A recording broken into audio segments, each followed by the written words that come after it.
La Russie a transformé la manière dont elle soutient ses troupes au combat en termes de, vous savez, de soutien en puissance de feu. Ils ont appris des réalités de la guerre moderne, cette guerre d'attrition. Ils ont étudié comment les Ukrainiens opèrent. Ils savent que, vous savez, ce que font les Ukrainiens doctrinalement en termes de, vous savez, avoir une position, tenir une position et chercher à faire tourner les troupes. Donc vous allez tenir la position, vous allez amener les forces de rotation, vous allez les préparer.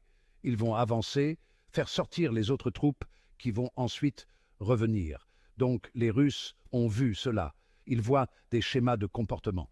Ils comprennent, vous savez, le modèle du champ de bataille, où seront les zones d'assemblage probables en fonction, vous savez, de la pratique passée. Ensuite, ils auront un drone au-dessus qui regarde et ils voient des indicateurs que les troupes commencent à s'assembler. Ils doivent frapper cela tout de suite. L'arme de choix pour faire cela peut être, vous savez, l'une de ces bombes FAB avec des ailes ou ce qu'ils peuvent utiliser sont des missiles Iskander. Bonjour à tous. Avant de commencer, je veux souligner que M. Scott Ritter a été l'un des rares experts à avertir constamment de l'incapacité de l'Ukraine à soutenir ces pertes catastrophiques. Rien qu'hier, ils ont perdu 2580 soldats. Ce n'est pas juste un chiffre, c'est un coup écrasant pour une armée déjà épuisée. Pour mettre cela en perspective, les amis, la plus grande perte que nous avons vue jusqu'à présent était de 2640 la semaine dernière. Pouvez-vous imaginer ? 2 semaines de suite, avec plus de 2500 soldats anéantis à chaque fois. Ce n'est pas juste un revers, c'est un effondrement total. Et bien sûr, comme toujours, les médias occidentaux vont essayer de tourner cela, en l'appelant un retrait stratégique ou une absurdité de ce genre. Mais qu'est-ce qui est stratégique à perdre près de 2600 hommes en une seule journée? Qu'est-ce qui est héroïque à regarder vos forces s'effondrer sous la pression? Soyons honnêtes, l'Ukraine est en chute libre, et aucun montant de propagande occidentale ne peut cacher la vérité. Décomposons cela, les amis. Si vous appréciez la vidéo, merci de liker, partager, commenter, cela aidera grandement à la progression de la chaîne. À Koursk, l'Ukraine a perdu 370 troupes. C'est un nombre massif. Et ce ne sont pas juste des soldats. Ils ont également perdu 16 véhicules blindés lourds, 2 chars et 6 systèmes d'artillerie.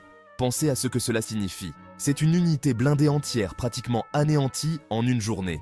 Les pertes d'équipement de l'Ukraine sont encore pires. À Koursk, ils ont perdu 29 véhicules blindés lourds, 5 chars et 24 systèmes d'artillerie. Pensez-y une seconde, c'est une énorme quantité de matériel militaire perdu en une journée. Et c'est juste à Koursk. Sur tout le front, ils ont perdu 40 véhicules supplémentaires, y compris des camions de transport et des équipements de soutien. C'est le genre de perte dont on ne peut pas simplement se remettre. À ce rythme, l'armée ukrainienne sera épuisée bien avant la fin de cette année.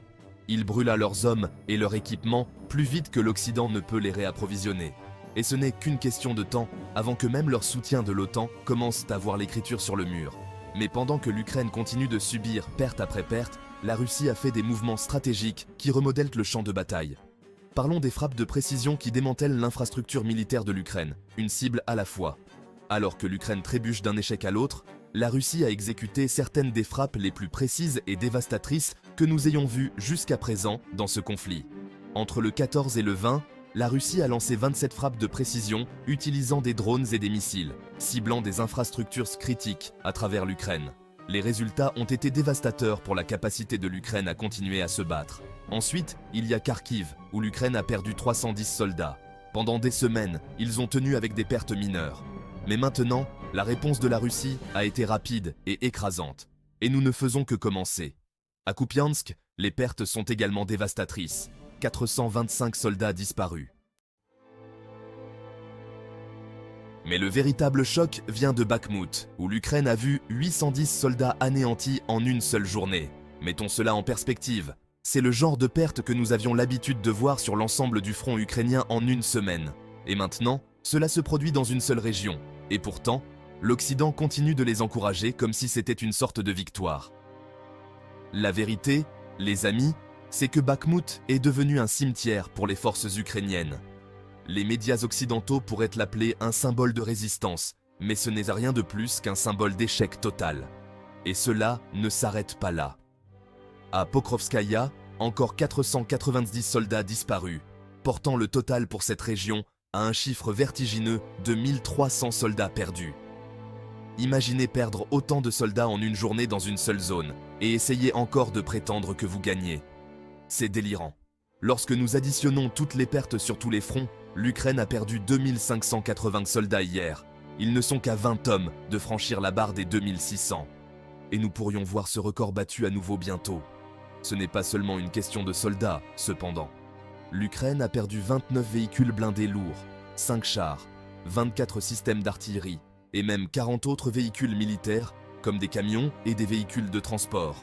Oh, et n'oubliez pas 41 UAV, 2 systèmes de guerre électronique, un véhicule de déminage et 5 dépôts de munitions. L'Ukraine est saignée à blanc, et il n'y a aucun moyen qu'il puisse remplacer ses pertes assez rapidement. Pensez à ce que cela signifie, les amis. Ce n'est pas juste une mauvaise journée sur le champ de bataille, c'est le début de la fin pour la capacité de l'Ukraine à mener une lutte efficace. Et pourtant, les gouvernements occidentaux continuent de les pousser à se battre sans se soucier des vies qui se perdent. C'est une tragédie, et c'est une tragédie qui s'aggrave de jour en jour. Mais si vous pensez que c'est mauvais, attendez de voir ce qui se passe dans d'autres régions où l'Ukraine a essayé de prendre l'offensive. Dirigeons-nous vers Koursk et décomposons l'échec là-bas. N'oublions pas que même Scott Ritter lui-même avait prédit que Bakhmout serait le cimetière des forces ukrainiennes si elles poursuivaient cette offensive imprudente. Et il a encore une fois eu raison. Hier, ils ont perdu 810 soldats ici. Ce n'est pas une faute de frappe, les amis. 810 troupes en une seule journée. Pensez à ce que cela signifie. Des bataillons entiers anéantis en un clin d'œil. Et ce n'est pas juste une petite escarmouche. Non, cela se passe dans l'une des zones les plus contestées, et l'Ukraine perd gravement. Les médias occidentaux adorent présenter cela comme un dernier combat pour l'Ukraine, un endroit où ils tiennent bon. Mais comment pouvez-vous tenir bon quand vous perdez 810 soldats en une journée? Si c'est ce que l'Occident appelle la victoire, je n'ose imaginer à quoi ressemble la défaite. Bien sûr, les gros titres ne mentionneront pas ces chiffres. Ils ne vous diront pas que 1300 soldats ont été perdus entre Bakhmout et Pokrovsk seulement. C'est plus que ce que l'Ukraine avait l'habitude de perdre sur l'ensemble du front en une semaine. Et maintenant, cela se produit dans seulement 2 villes. Et pourtant, la direction ukrainienne continue de jeter plus de soldats dans cette boucherie, espérant un miracle qui ne viendra jamais. Nous devons nous demander, quel est le but de tout cela? Quelle est la stratégie ici? Parce que de notre point de vue, il semble que l'Ukraine jette juste ses troupes dans le feu sans réel plan. Les pertes à Bakhmout et Pokrovsk sont insoutenables. Et pourtant, ils continuèrent de se battre comme s'ils avaient un approvisionnement interminable de soldats à envoyer au front. Soyons clairs, Bakhmout est devenu un piège mortel pour l'Ukraine. Ils ont perdu 810 soldats ici en une seule journée, et les pertes continuent de s'accumuler.